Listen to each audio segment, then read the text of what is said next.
बिस्मिल्लाहिर्रहमानिर्रहीम, अस्सलाम वालेकुम। मैं हूं मोहम्मद उस्मान और आप देख रहे हैं प्रोग्राम हरफराज और ये मकबूल जान के साथ। नाजरीन, डील और नो डील के मामले पर हुकूमत और अपोजिशन दोनों जानब से वज़रा और उनकी टीमें आमने सामने हैं। डील हो रही है, डील नहीं हो रही, मामला है क्या? लेकिन ये तो सारी कहानियाँ एक तरफ, सियासत के अंदर एकदम गर्मी आ चुकी है कि 23 मार्च को PDM ने मार्च का ऐलान किया और आज जो है वो पीपल्स पार्टी ने 27 फरवरी को मार्च से पहले मार्च का ऐलान कर दिया है। ये सूरत हाल है क्या? बड़ी दिलचस्प सूरत हाल है। मामलात किस तरफ जाते हुए नज़र आ रहे हैं और एक तरफ जो ममनुआ और गैर मुल्की फंडिंग का केस है वो भी एक तलवार लटक रही है हुक्मरान जमात के ऊपर। इसका फैसला और इसके असरात क्या होने वाले हैं, ये है आज का हमारा मौजू। दूसरी जानिब सिंध असम्बली के बाहर 5 रोज़ से एक धरना जारी है जमात इस्लामी कराची का, कराची के मसाइल के हवाले से और बल्दियाती बिल के हवाले से। इसमें अभी क्या पेशरफ्त हुई है, मुतालबात सामने आए हैं और उसके ऊपर क्या रिएक्शन है हुकूमत का, इस पर भी होगी बात। और प्रोग्राम के आखिर में जिक्र होगा जमात इस्लामी पाकिस्तान के साबिक अमीर जनाब काजी हुसैन अहमद का, जिनकी आज बरसी है। काजी हुसैन अहमद की सियासत के ऊपर रोशनी डालेंगे, लेकिन बढ़ते हैं अपने पहले मौजू की जानिब। और बढ़ने से पहले आज मरीम नवाज साहबा ने गुफ्तगू की, वो सुन लें, फिर उसके बाद बात आगे बढ़ाते हैं। मुस्लिम लीग नून भी ये डिमांड करती है, पाकिस्तान की अपोजिशन भी ये डिमांड करती है और करना चाहिए कि इमरान खान फिल फौर इस्तीफ़ा दे। झूठ बोलने के जुर्म में, लोगों से पैसे ऐंठने के जुर्म में, गैर कानूनी फंडिंग लेने के जुर्म में और उसको छुपाए रखने के जुर्म में, और उनकी जमात के ख़िलाफ़ कार्रवाई होनी चाहिए। जो 4 एम्प्लॉयज़ के नाम पर पैसा आया, उन अकाउंट्स की, उन एम्प्लॉयज़ की भी के ख़िलाफ़ भी कार्रवाई होनी चाहिए।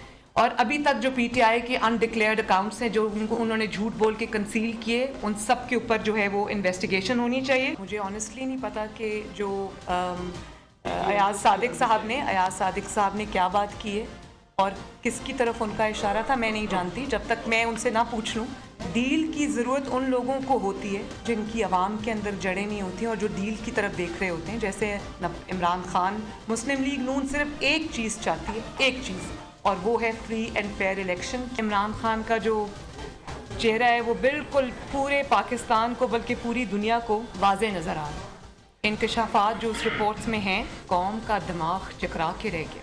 ब्रांड आपका ये है कि नालायकी, नाअहली, करप्शन, झूठ, साजिश।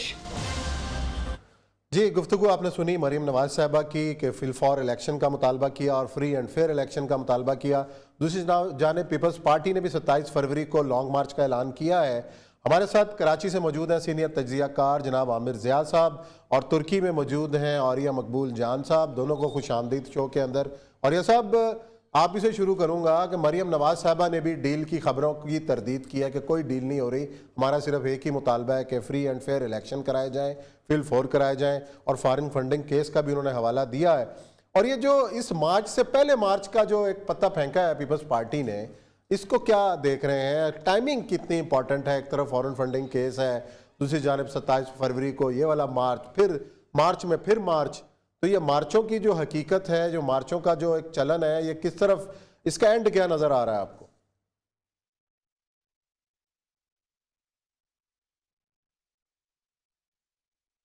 जी और ऐसा। अच्छा, हाँ, मुझसे पूछा। अच्छा, बुनियादी तौर पर देखें, एक तो ये है कि मैंने पहले भी कहा कि मार्च तक का जो एरिया है, वर्षा है, वो बहुत मुख्तलिफ किस्म का अरसा होगा पाकिस्तान के लिए। और ये जो मुख्तलिफ किस्म के मार्चेज अब बन रहे हैं, और PDM का और पीपल्स पार्टी का मार्च, दोनों कन्फ्लिक्टिंग मार्च आ गए हैं।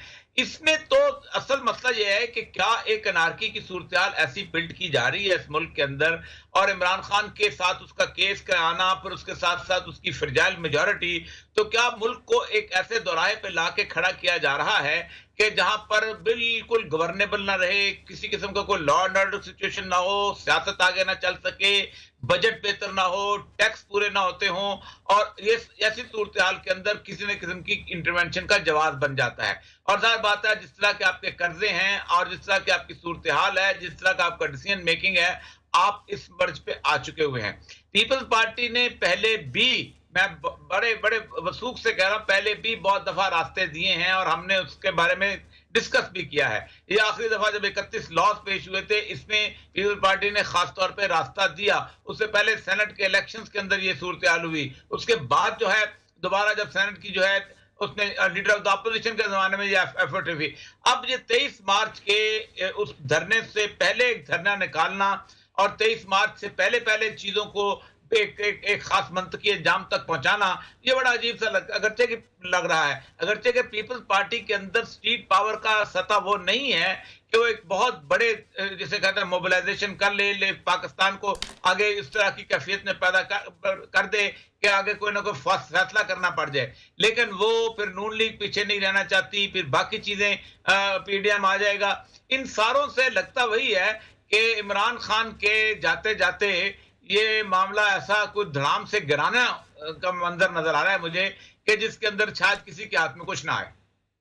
जो आमिर ज़िया साहब से पूछते हैं, आमिर ज़िया साहब, ये औरिया साहब ने जो बात की है कि ये अनारकी की तरफ मामला जा सकता है और किसी के हाथ में भी कुछ नहीं आ सकता। पहला सवाल तो ये है कि जो डील की बातें हो रही हैं, क्या डील अगर हो भी रही है तो इस तरह चीज़ें पब्लिक के सामने आती हैं अगर कोई बैकडोर को राब्ते भी हैं तो? बात ये कि देखिए डील की बातों का तो जवाब आ गया और मेरे ख्याल में बड़े वाज़ेह अल्फाज में आया। हमने देखा कि जो कुछ सियासी खिलाड़ी थे उनकी जानिब से ये दावा किया गया, ये साजिशी थ्योरियां पेश की गई, ये फाहें थी कि जनाब एक डील होने जा रही है और उसकी वजह से जाहिर है कि लोगों में एक तशवीश के आसार भी हुए क्योंकि बहुत सारे तजिया निगारों के नज़दीक जो है किसी भी किस्म की डील एक कन्विक्टेड प्राइम मिनिस्टर से साबिक कि वो उसका ना कोई मंतकी जवाब था, ना कानूनी तौर पे आप उसको जस्टिफाई कर सकते हैं, ना आईनी तौर पे। यानी कि कोई राजवाड़ा तो है नहीं कि कल तक एक आदमी के जो सजा याफ्ता उसको आप बैरून मुल्क से दरामद करें और धो धाकर एकदम आप उसको क्लियर कर दें without undergoing the due process of law. तो ये चीज इम्कान से बाहर थी, लेकिन जाहिर है कि हमारे जिस तरह की तमाशे होते रहे हैं तो बहुत सारे लोगों ने इस पर यकीन करना मुनासिब समझा।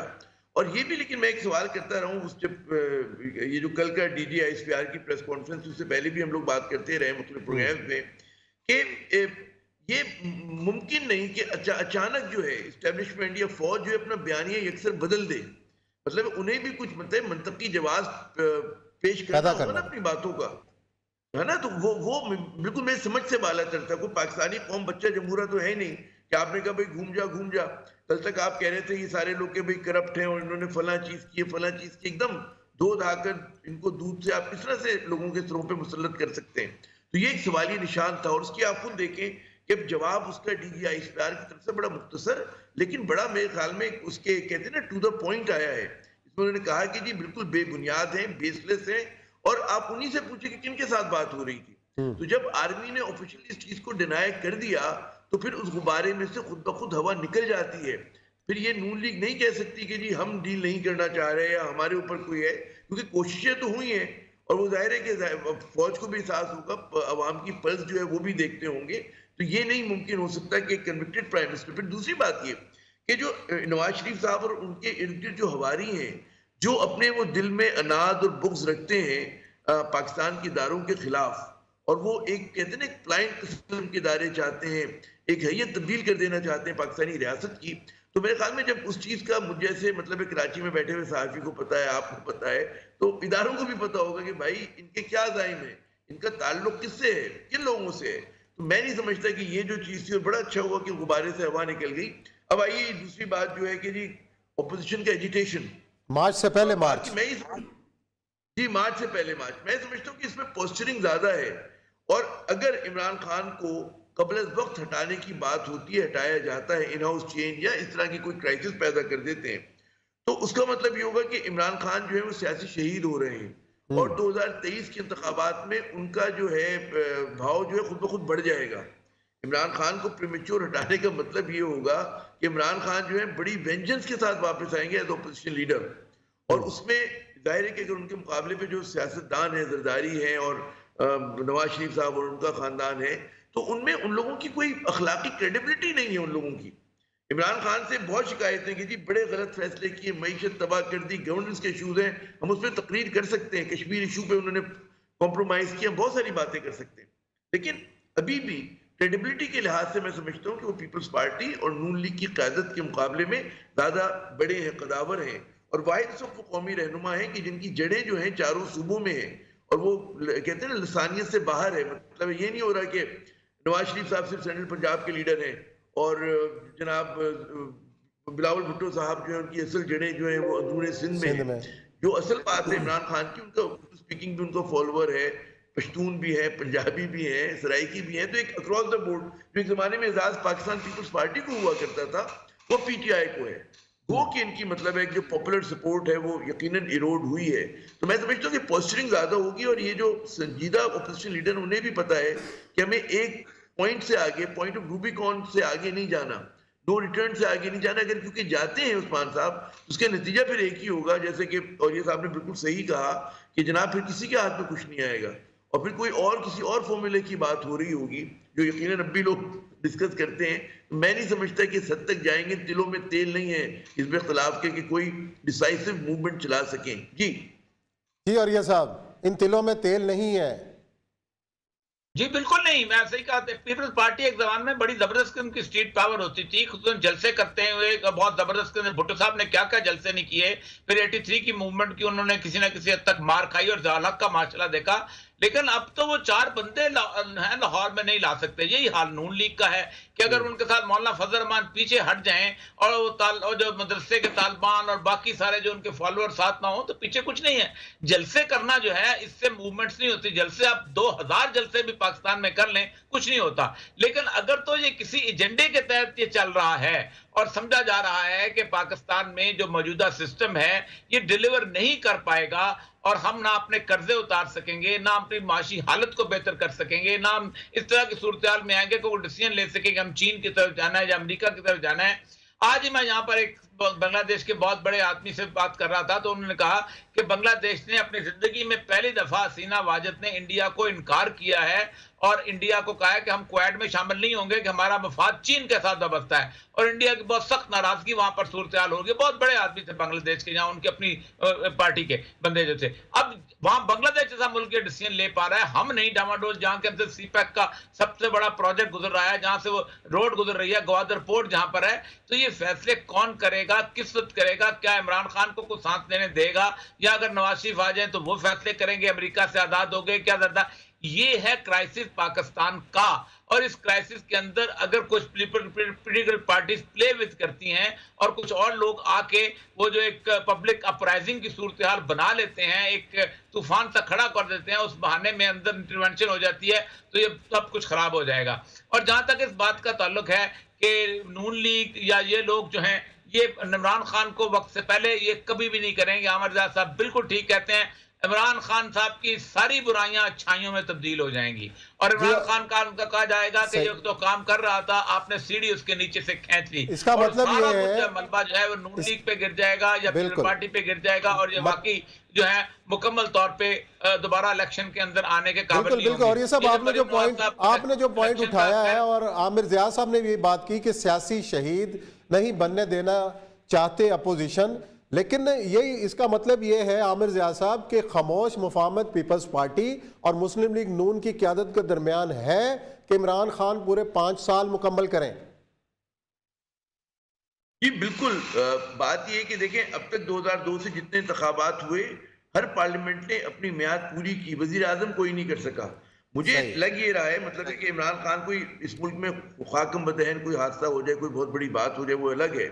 लेकिन अगर आप तमाम फैक्टर्स देखें तो मैं समझता हूँ कि इमरान खान इस वक्त उस पोजीशन में है कि गालिबन वो कारनामा जो अब तक किसी ने अंजाम नहीं दिया, बेनज़ीर भुट्टो नहीं कर सकी, नवाज शरीफ नहीं कर सके, तो और जुल्फ़िकार अली भुट्टो साहब के दौर से अब तक नहीं हुआ, तो उसमें वो ये कारनामा अंजाम दे पाए। और उसमें यकीनन बहुत सारे इफ्स एंड बट्स हैं क्योंकि पाकिस्तान जैसा एक बड़ा वोलेटाइल हमारा मुल्क है और यहाँ पे आलमी साजिशें भी बहुत ज़्यादा हो रही हैं और हमारे अंदर अपने कंट्रडिक्शन बहुत ज़्यादा हैं। लेकिन अगर चीज़ें जिस तरह से चल रही हैं, क्योंकि एक बहुत गालिब हमारा इस्टेब्लिशमेंट में भी एक राय है और हमारी सियासतदानों में भी राय है कि जी ये सिस्टम चलते रहना चाहिए। अगर दूसरी राय ये हो सकती है कि जी इस सिस्टम को उखाड़ कर फेंक दें, उसकी जगह कोई और सिस्टम लाए। लेकिन वो सिस्टम लाने के लिए इसका मतलब है जितने मौजूदा सियासी क़यादत है वो इरेलेवेंट हो जाएगी। बिल्कुल सही मतलब है उस नए सिस्टम में कि आप कोई कौमी हुकूमत लाते हैं, आप इस तरह के बनाते हैं सिस्टम। क्योंकि मेरा तो तज़िया ये कि जनाब इस मुल्क में पार्लिमानी फॉर्म ऑफ डेमोक्रेसी जो है वो गुज़श्ता 50 साल से डिलीवर नहीं कर सका है और इसको बायार लोगों ने एक मजहब के तौर पे हम तस्लीम करते हैं कि जी इसके अलावा कोई चीज हो नहीं सकती है। तो हमें सोचना चाहिए आउट ऑफ द बॉक्स कि मगरबी जमहूरियत की नकाली हमें कहाँ लेके जा रही है। जी बिल्कुल और हमारी सोचना बर्बादी- चाहिए। बहुत बहुत शुक्रिया आमिर ज़िया साहब। ब्रेक का वक्त है, ब्रेक लेते हैं। ब्रेक के बाद आएंगे और जिक्र करेंगे कराची के मसले का कि जिस इशू के ऊपर जमात इस्लामी वहाँ धरना दिए हुए है उनके मुतालबात पर किस हद तक पेशरफ्त हुई है या बिल्कुल इनकार है, इस पर लेंगे अपडेट। कराची से हमारे साथ रहें।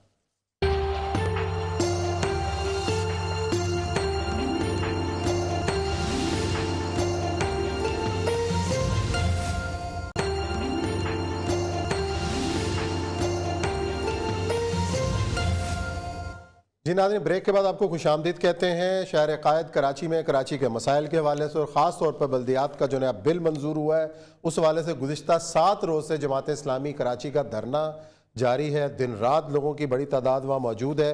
क्या मुज़ाकरात में अपडेट हुई या हुकूमत सिंध के नुमाइंदों ने को मुज़ाकरात किए जमात इस्लामी कराची की क़यादत के साथ? तमाम तर मामलात पे अपडेट लेने के लिए हमारे साथ मौजूद हैं फवाद अहमद, नई बात प्रोग्राम के सीनियर एंकर हैं। उन्हीं से पूछते हैं कि वो जलसा गाह में इस वक्त मौजूद है धरने के मुकाम पर।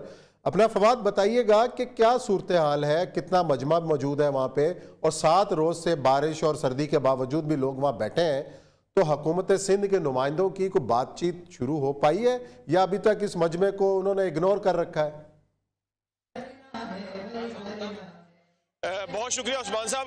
देखिए यहाँ पर मुज़ाकरात का मामला जो मैं आपको थोड़ी देर में बताता हूँ, लेकिन मुझे मेरे रिपोर्टर ने अभी खबर दी जो मेरे साथ यहाँ पर मौजूद था कि किसी और को फ़ायदा हो ना हो, कराची को हक मिले ना मिले, ये ज़रूर हुआ है कि यहाँ से चंद कदम के फासले पे जो सिंध सेक्रेटेरिएट है वहाँ मुख्तलिफ सेक्रेटरीज अब रोज़ाना की बुनियाद पर सिर्फ इस खौफ से नहीं आ रहे कि कहीं धरना जो है वो सेक्रेटेरिएट के बाहर ना लग जाए और उसके बाद उनका घर जाना वापस मुश्किल हो जाए। तो किसी और को फ़ायदा हो ना हो, कराची के लोगों को हकूक मिले ना मिले, सेक्रेटेरिएट के अंदर बहरहाल छुट्टी का एक माहौल है और लोग वहां पर जो है वो हाजिरी मामूल से कम है। मुज़ाकरात की आपने बात की, यहाँ पर जो है वो नासिर शाह साहब ने फ़ोन किया था हाफिज नईम रहमान साहब को और उन्होंने बातचीत भी की है, लेकिन इब्तदाई तौर पर बातचीत के बाद खुद नासिर शाह साहब आज के दिन ही लाहौर में मौजूद थे और यहाँ पर कोई ऐसी बामकसद बातचीत नहीं हो सकी कि जिसके नतीजे में आप ये कह सकें कि जमात इस्लामी के मुतालबात जो है उनको किसी जगह पर जो है वो पाया तकमील तक पहुँचाया जा रहा है या उनको सुना जा रहा है या उनके ऊपर बात की जा रही है। यहाँ माहौल की बात करें, 2 रोज पहले यहाँ पर शदीद बारिश हुई जिसके अंदर तमाम इंतजाम जो थे वो दरम बरम हो गए। गो के जमात इस्लामी की क़यादत ने, कारकुनान ने कोशिश की थी कि यहाँ पे तरपाल के ऊपर प्लास्टिक डालकर हालात को मजीद खराब होने से बचाया जाए, लेकिन बहरहाल बारिश इतनी शदीद थी कि यहाँ पर हमने देखा कि निज़ाम दरम बरम हो गया। जमात इस्लामी के कारकुनान की बात की जाए, उस तमाम अरसे के अंदर के जब यहाँ पर शदीद बारिश थी, जमात इस्लामी के कारकुनान और उसकी पूरी क़यादत हाफिज नईम रहमान साहब की मौजूदगी में यहाँ पर मौजूद रही। यहाँ पर हम देख रहे हैं कि जो कारकुनान है उनका जज्बा जो है वो रोज बरोज कम होने के बजाय बढ़ रहा है। ये भी है कि कारकुनान की खातिर तवाज़ा की जा रही है। यहाँ पर कुछ देर पहले उन्हें सूप पेश किया गया, चाय आई। इसके अलावा हम देख रहे हैं कि यहाँ मुख्तलिफ लोग हैं। एक साहब ने यहाँ पर कई दर्जन अंडे दिए कि जी अंडे गर्म करके उबाल करके कारकुनान को खिलाए जाए। तो यहाँ हम देख रहे हैं कि एक पूरा इंतजाम मौजूद है और कोई ऐसी सूरत हाल नहीं लग रही कि अगर इनके मुतालबात मंजूर नहीं होते तो यहाँ से चले जाएंगे। एक चीज मैं आपको और बताऊं कि यहाँ पर कर अमीर जमात इस्लामी सिराजुल हक साहब भी जो है वो आएंगे, जिसमें कहा जा रहा है कि धरना एक बड़े जलसे के अंदर तब्दील हो जाएगा। तो ये यहाँ की सूरत हाल है। यहाँ स्टेज से जो है मुख्तलिफ ऐलानात के साथ साथ मुख्तलिफ लोग मुख्तलिफ वफूद की सूरत में यहाँ पर आ रहे हैं जो यहाँ पर जमात इस्लामी से ज़ाहिर यकजहती भी कर रहे हैं। और हम यहाँ पर देख रहे हैं कि शहर के मुख्तलिफ तबकात, उसमें दीनी जमातों के लोग भी हैं, वकीलों के नुमाइंदागान भी हैं, यहाँ पर स्कूलों के बच्चे भी हैं। और मंडे को हमने देखा था पीर को, जो गुज़िश्ता पीर है, कि यहाँ पर खवातीन की एक बड़ी तादाद भी मौजूद थी। अच्छा, तो ये सारी सूरत हाल है और महसूस ये होता है कि ये धरना खत्म होने के बजाय ये लंबा होगा, लेकिन ये तमाम दूसरी जो सियासी जमातें हैं, MQM है या बाकी तहरीक इंसाफ है, उसको भी इस बिल के हवाले से तहफ़्फ़ुज़ात हैं। तो क्या दीगर सियासी जमातों की क़यादत या उनके कारकुनान भी इस धरने में आके इज़हार यकजहती कर रहे हैं या जमात इस्लामी की ये सोलो फ्लाइट है? देखें जी, जमात इस्लामी के अमीर हाफिज नईम रहमान साहब से जब मैंने गुज़िश्ता हफ्ते या 2 हफ्ते पहले एक प्रोग्राम किया इदारा नूर हक में, वहाँ मैंने उनसे पूछा कि जी आप ये सोलो फ्लाइट करेंगे या दीगर जमातें जो इन्हीं मामलात के ऊपर बात कर रही हैं, दीगर जमातें जो इस बिल के हवाले से तहफ़्फ़ुज़ात का इज़हार कर रही हैं, उनको भी साथ लेके चलेंगे। तो वहाँ हाफिज नईम रहमान साहब ने फरमाया था कि हमें किसी जमात के ऊपर एतमाद नहीं है और ये तमाम वही लोग हैं जो किसी न किसी सूरत कराची को इस हाल पे पहुँचाने के जिम्मेदार हैं। आज जब हमने हाफिज नईम रहमान साहब से सवाल किया किया तो उनका जवाब कदरे नरम था और उन्होंने दीगर जमातों की शमूलियत के हवाले से कुछ आमादगी भी जाहिर की और उन्होंने कहा कि हमारे दरवाजे खुले हुए हैं और हमारे दरवाजे खुले होने के साथ साथ जो भी यहाँ पर आएगा, पीएसपी की क़यादत यहाँ पर अरशद वोरा साहब की क़यादत में उनका एक वफद यहाँ पर आया, उन्होंने इज़हार यकजहती किया। उनका कहना यह था कि बाकी जमातों के भी हमें फ़ोन आ रहे हैं, बातचीत हो रही है और हम तमाम लोगों के साथ मिलकर चलने के लिए तैयार हैं। तो थोड़ा सा मुझे इनके मौक़िफ़ के अंदर भी एक फ़र्क नजर आया है कि हाफिज़ नईमुर रहमान साहब अब ये कहते हैं कि हम दीगर जमातों को साथ लेकर चलने के लिए तैयार हैं और जो लोग यहाँ पर आ रहे हैं उनको वेलकम भी किया जा रहा है, न सिर्फ वेलकम किया जा रहा है बल्कि उनका खिताब भी कराया जा रहा है और यहाँ पर महसूस ये होता है कि कराची एक बड़ी शराकतदारी की तरफ जा रहा है। लेकिन आने वाले हालात बताएंगे कि जमात इस्लामी किस हद तक दीगर लोगों के साथ बैठने के लिए तैयार है।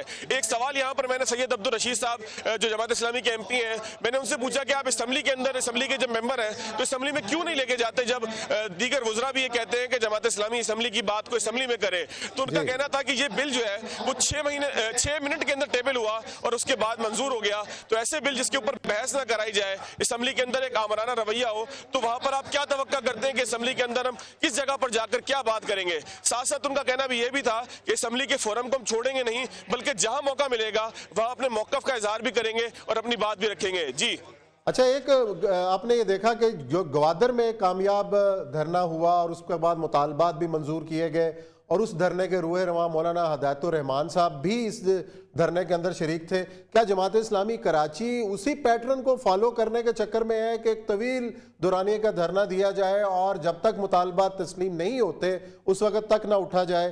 तो क्या यहाँ पे भी आपको ये मूड होता हुआ नजर आ रहा है? देखें जी, मौलाना हिदायतुर रहमान साहब यहाँ पे तशरीफ भी लाए थे धरने के इब्तदाई अयाम के अंदर, उन्होंने इज़हार यकजहती भी किया था, साथ साथ उन्होंने जो है वो यहाँ पर खिताब भी किया और उसके बाद कराची प्रेस क्लब के अंदर भी उन्होंने खिताब किया। यहाँ मैंने यही सवाल हाफिज़ नईमुर रहमान साहब से किया कि आपका ये धरना कितना तवील होगा, आप कितने अरसे तक यहाँ पर बैठेंगे? तो उन्होंने कहा कि हम यहाँ से कुछ लेकर ही जाएंगे और हमारी तहरीक अब आगे की तरफ बढ़ेगी। इस तहरीक को रोकने का या इसको पीछे की तरफ लेकर जाने का या इसको किसी तरीके से थाम लेने का कोई हमारा ऐसा इरादा नहीं है। तो ये कहा जा सकता है कि जब तक कोई बामकसद बातचीत नहीं होगी या कोई बातचीत नहीं होगी तो उस वक्त तक शायद जमात इस्लामी यहाँ से ना जाए। आज 7 रोज गुजरने के बाद कल पूरा एक हफ्ता हो जाएगा। पिछले जुम्मे को धरना यहाँ शुरू हुआ था, या हमने मुख्तलिफ कारकुनान से भी बात की या हमारे जो मुख्तलिफ इलाकों से आए हुए लोग थे उनसे भी बात की। 2 चीजें मैंने यहाँ पर महसूस की कि एक तो यहाँ पर जो कारकुनान मौजूद है, अब वो कारकुन है या आम आदमी है, लेकिन वो अपने मुतालबात के हवाले से बखूबी आगाह है कि जमात इस्लामी का बुनियादी तौर पर इस धरने के हवाले से, इस इज्तिमा के हवाले से मुतालबा क्या है। साथ साथ ये है कि यहाँ मैंने लोगों से पूछा कि अगर हाफिज़ नईमुर रहमान साहब कहेंगे कि पूरा महीना बैठे रहो या तहरीक इंसाफ की तरह 3 महीने बैठे रहो तो फिर आपका क्या मामला होगा, आप किस तरीके से उसको रिस्पॉन्ड करेंगे? तो लोगों ने कहा कि हम अल्लाह के दीन की खातिर यहाँ पर आए हैं, हम हाफिज़ नईमुर रहमान साहब की कॉल पर इसलिए आए हैं कि ये जमात इस्लामी की कॉल है और जमात इस्लामी का कारकुन हर हाल में, चाहे आंधी हो, तूफान हो या और दीगर मामलात हो, यहाँ से अगर कोई उन्हें उठाने की कोशिश करेगा तो वो मज़ाहमत करेंगे, लेकिन यहाँ से अपने मुतालबात के हवाले से हाफिज़ नईमुर रहमान के ऐलान तक यहाँ से नहीं जाएंगे। औरिया साहब से मैं पूछूंगा, औरिया साहब जिस तरीके से फवाद बता रहे हैं कि जमात इस्लामी के कारकुनान का कोई मूड नजर नहीं आता यहाँ से उठने का, आज 7वां दिन है और कभी तक किसी मुतालबे के ऊपर कोई कान नहीं धरा गया, कितना कि ये जो एजिटेशन की सियासत है, इस तरह के धरने कितना लंबा चल सकते हैं? को आपने तो सियासी तारीख देखी है, क्या समझते हैं कि जमात इस्लामी के कारकुन इस धरने को प्रोलॉन्ग कर सकते हैं? देखिए, कराची के, जहां तक कराची का ताल्लुक है, क्योंकि ये लोकलाइज किस्म का होगा तो ये तो अगले 2 साल तक भी धरना दिया जा सकता है। इसकी मिसाल न्यूयॉर्क के धरने की है कि जो क्योंकि लोकलाइज धरना था, जब आपको याद होगा कि उन्होंने कुत्ते के गले में पटा डाल के 99% उसको लगाया हुआ था, तो वो तो 7 महीने बर्फ के अंदर भी पड़े रहे थे, क्योंकि यहाँ आपने माइग्रेट नहीं करना, इमरान खान के धरने की तरह पूरे पाकिस्तान से लोगों को इकट्ठा नहीं करना, ये कराची के लोग हैं, कराची का इशू है, ये तो 2 साल भी बैठ सकते हैं। लेकिन जो आमिर ज़िया ने पिछले सवाल की एक बात छोड़ी थी, मैं उसको आगे बढ़ाऊंगा इस धरने के हवाले से। उसने कहा था हमने जमहूरियत को और पार्लिमानी निजाम को मजहब बना लिया हुआ है कि तब्दील नहीं हो सकता। यही वजह है कि आज कराची जो है वो रो रहा है और उसको मजहब के अंदर हमने पाकिस्तान में जो 4 इकाइयां है ना, जो अंग्रेज बना के गया था, सिंध, पंजाब, बलूचिस्तान और उस वक्त सरहद होता था, इसको बना लिया हुआ है। पाकिस्तान में कम से कम 15-20 इकाइयां हैं। कराची की इकाई बिल्कुल मुख्तलिफ है, सिंध की इकाई बिल्कुल मुख्तलिफ है, सरायकी की इकाई बिल्कुल मुख्तलिफ है, उसके साथ साथ हजारावाल की इकाई बिल्कुल मुख्तलिफ है। स्वात अपने वाले स्वाती जो अपनी मुख्तलिफ इकाई समझते हैं, वो कहते हैं हमारी सियासत रही हुई है। बहावल वाले अपने, बहावलपुर वाले अपने समझते हैं। तो आज मुझे लगता है ये कराची जो है इसका धरना अगर प्रोलॉन्ग कर गया तो ये फैसला करके उठेगा ये धरना कि पाकिस्तान में दोबारा बताओ कौन सी इकाइयां हैं और किन इकाइयों को इकट्ठा करके हमने वफाक बनाना है। ये जो जी, तुमने बिल्कुल। गुज़श्ता बहुत शुक्रिया औरिया साहब, फवाद साहब, आपने हमें धरने के मुकाम से अपडेट किया। यहाँ लेते हैं ब्रेक, और ब्रेक के बाद आएंगे तो प्रोग्राम का सिलसिला जारी रखते हैं।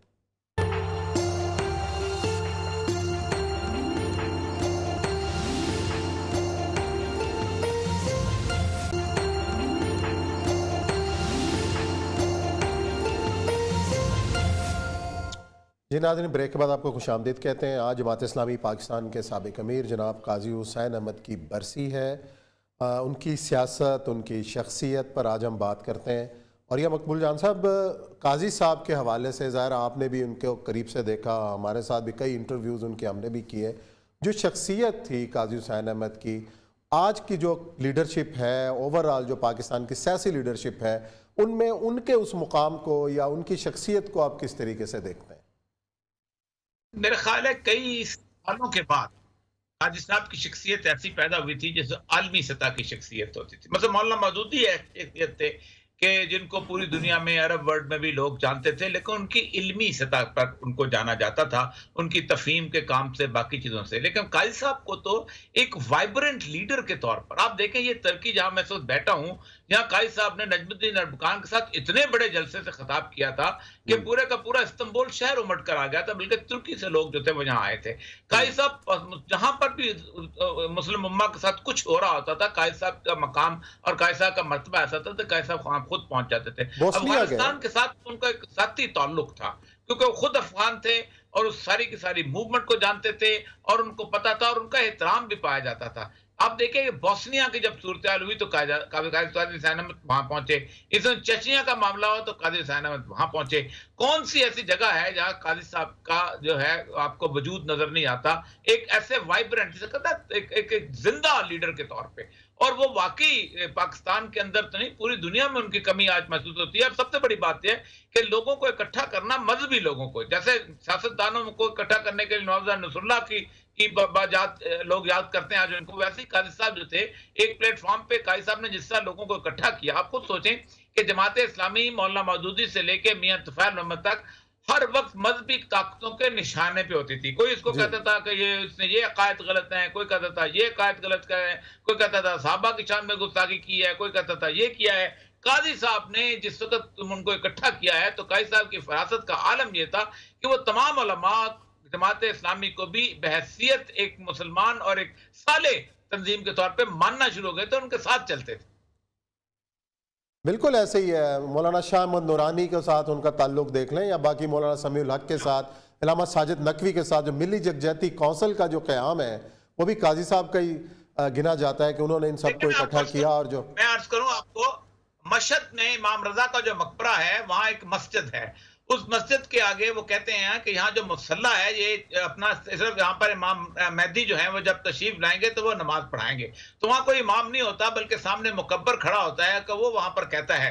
लेकिन आप देखें कि काजी हुसैन अहमद साहब को उन्होंने बाकायदा कहा कि आप यहाँ पर नमाज पढ़ाएंगे, तो काजी हुसैन अहमद ने कहा कि फिर हमारे यहाँ अच्छा नहीं लगता कि सामने मुंह करके कोई शख्स खड़ा हो, मुकब्बर हो, तो उन्होंने मुकब्बर हटा लिए। इतना इस हद तक काजी साहब की इज्जत और एहतराम ईरान के अंदर भी पाया जाता था, जहाँ के मसलकी तौर पर बिल्कुल अलहदा थे। और वो काजी साहब जो थे वो मुकादा वहां इतनी शानदार फारसी जबरदस्त किस्म की चीजें पढ़ा करते थे, बल्कि इतने शानदार छोटे छोटे उनके लतीफे हैं कि जो इतने खूबसूरत मुस्कुराहट के साथ सुनाया करते थे कि जिसका आप तसव्वुर नहीं कर सकते। और पूरे के पूरे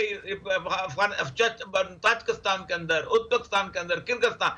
दूसरी बात यह है कि कायदे आज़म अल्लामा इकबाल के हवाले से यहाँ काजी हुसैन अहमद साहब की जो शख्सियत है वो इतनी ज्यादा जबरदस्त शख्सियत थी, मुझे किसी बंदे को, या खादम हुसैन रिजवी साहब नजर आए उनके बाद, या फिर काजी हुसैन अहमद ऐसे थे कि अल्लामा इकबाल के ऊपर घंटों बोल सकते। अल्लामा इकबाल के हाफिज थे, मैं कहा इलामा इकबाल के हाफिज थे। अल्लाह ताला उनकी मग़फ़िरत करे, उनकी कब्र को नूर से भर दे। आज हम उनके लिए दुआ गो हैं। और इसी नोट के साथ प्रोग्राम ख़त्म करते हैं। इंशाअल्लाह पीर को नए मौज़ूआत के साथ आपकी खिदमत में हाजिर होंगे। अपना बहुत ख्याल रखिएगा। अल्लाह हाफ़िज़।